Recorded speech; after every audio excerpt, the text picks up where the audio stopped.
गांव के किनारे एक नदी बहती थी जिसका पानी बिल्कुल साफ और शांत था। नदी के उस पार एक घना जंगल था जहां तरह तरह के जानवर रहते थे।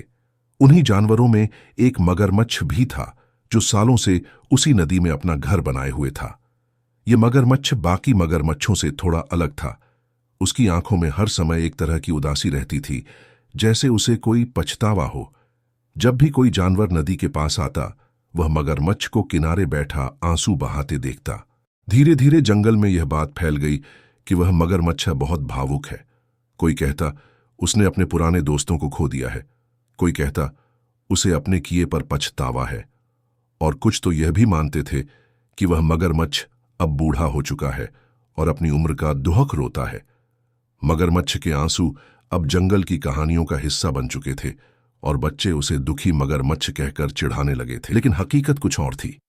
असल में वह मगरमच्छ जब भी किसी छोटे जानवर को पकड़ता तो उसकी आंखों से आंसू बहने लगते।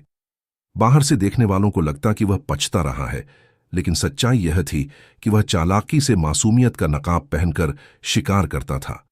वह चाहता था कि लोग उसे निर्दोष समझें और उससे न डरें। यही वजह थी कि धीरे धीरे उसने आंसुओं को अपनी आदत बना लिया। मगर यह चालाकी ज्यादा दिन नहीं चली।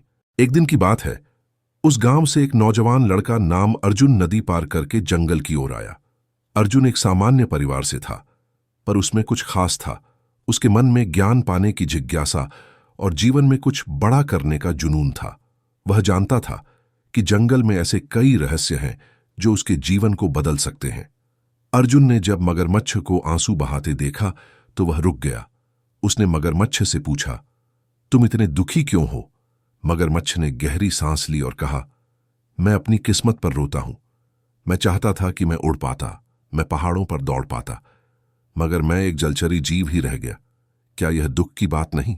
अर्जुन चौंका, मगर उसे बातों में कुछ बनावटीपन लगा। उसने मगरमच्छ से कहा, तुम्हारी आंखों में आंसू हैं, पर तुम्हारे शब्दों में सच्चाई नहीं। क्या तुम सच में दुखी हो या ये सिर्फ दिखावा है? मगरमच्छ चुप हो गया। अर्जुन की आंखों में वह आत्मविश्वास और ईमानदारी थी जो शायद ही किसी जानवर में हो। मगरमच्छ को पहली बार लगा कि कोई उसके छल को समझ गया है। अर्जुन ने कहा, तुम चाहते हो कि लोग तुमसे डरे नहीं, पर तुम खुद डर फैलाते हो। तुम खुद को बदल सकते हो, मगर तुमने अपने आंसुओं को अपना हथियार बना लिया है। यह सफलता का रास्ता नहीं, यह सिर्फ एक भ्रम है। मगरमच्छ ने पहली बार अपने भीतर झांक कर देखा। उसे एहसास हुआ कि अर्जुन सही कह रहा है। वह आंसू बहाकर दुनिया को मूर्ख बनाता रहा, लेकिन इससे उसकी आत्मा और अकेली होती गई। अर्जुन ने मगरमच्छ से कहा, अगर तुम वास्तव में बदलना चाहते हो तो आंसू छोड़कर सेवा का मार्ग अपनाओ।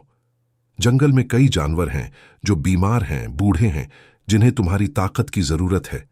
तुम सिर्फ एक शिकारी नहीं, एक रक्षक भी बन सकते हो। शुरुआत में मगरमच्छ को यह सब अजीब लगा। वह सोच भी नहीं सकता था कि वह किसी की सेवा कर सकता है, मगर अर्जुन के शब्दों ने उसके भीतर कुछ जगा दिया था, एक नई चाह, कुछ अच्छा करने की। उसने फैसला किया कि वह 1 महीने तक किसी पर हमला नहीं करेगा और जरूरतमंद जानवरों की मदद करेगा। शुरुआत कठिन थी। छोटे जानवर उससे डरते थे, कोई उसके पास आने को तैयार नहीं था। लेकिन धीरे धीरे जब उसने एक घायल हिरण को नदी पार करवाया, एक बंदर के बच्चे को डूबने से बचाया, तो जानवरों का भरोसा लौटने लगा। मगरमच्छ को पहली बार दिल से खुशी मिली, जिसे वह आंसुओं से नहीं छुपा रहा था, बल्कि मुस्कान से जाहिर कर रहा था। समय बीता और जंगल में उसकी एक नई पहचान बनी। अब वह रक्षक मगरमच्छ के नाम से जाना जाने लगा। उसके आंसू अब बंद हो गए थे, क्योंकि अब वह आत्मसम्मान से जी रहा था। उधर अर्जुन वापस अपने गांव लौट गया, पर मगरमच्छ से मिली सीख उसके जीवन का हिस्सा बन चुकी थी। उसने वहां लोगों को समझाया कि सफलता सिर्फ चालाकी से नहीं, बल्कि ईमानदारी और सेवा के भाव से मिलती है। अर्जुन ने गांव में एक विद्यालय खोला, जिसमें वह बच्चों को न सिर्फ पढ़ाता था, बल्कि जीवन के मूल्य भी सिखाता था। उसकी कहानियों में अक्सर मगरमच्छ का जिक्र होता, एक शिकारी से रक्षक बनने का सफर जो बताता था कि इंसान हो या जानवर, अगर वह अपने भीतर झांके और सही रास्ता चुने तो कोई भी बदलाव असंभव नहीं। अर्जुन की कहानी और मगरमच्छ की कहानी दोनों एक दूसरे से जुड़ चुकी थीं। एक ने छल छोड़कर सेवा का मार्ग अपनाया और दूसरे ने उसे देखकर जीवन की दिशा बदल ली। सालों बाद जब अर्जुन बूढ़ा हुआ तो वह आखिरी बार उस नदी के पास गया। वहीं वही मगरमच्छ बैठा था, लेकिन इस बार उसकी आंखें शांत थीं, चमकती हुई, बिना किसी आंसू के। अर्जुन मुस्कुराया और बोला, अब तुम सच में महान हो गए हो। मगरमच्छ ने जवाब दिया, और तुमने मुझे बदलना सिखाया। तुम्हारी एक सच्ची बात ने मेरे जीवन की दिशा बदल दी। अब मैं जानता हूं कि सफलता सिर्फ पाने में नहीं, देने में है। और इस तरह मगरमच्छ के आंसुओं से शुरू हुई एक कहानी जीवन की सबसे बड़ी सीख बन गई। जो लोग सिर्फ दिखावे में जीते हैं वे अकेले और खोखले रह जाते हैं, लेकिन जो अपने भीतर की सच्चाई को पहचानते हैं और सेवा के रास्ते चलते हैं वे असली सफलता पाते हैं।